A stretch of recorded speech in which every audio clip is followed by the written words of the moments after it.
In this video, I'm going to show you how to make text look good on mobile in Squarespace. Let's get started.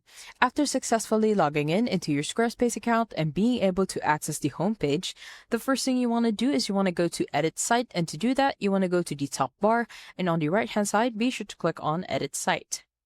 Once you do click on Edit Site, you just want to make sure that you are on mobile view. And to do that, on the top bar and on the right hand side, you will see two options, either for a desktop view or for a mobile view. Be sure that you are on the mobile view.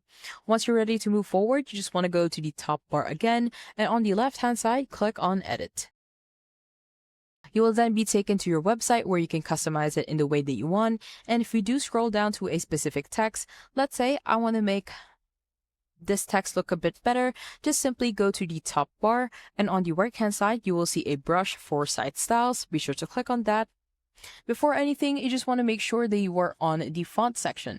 If you do click on the font section, there will be recommended font packs for you, and we can even customize them in the way that we want.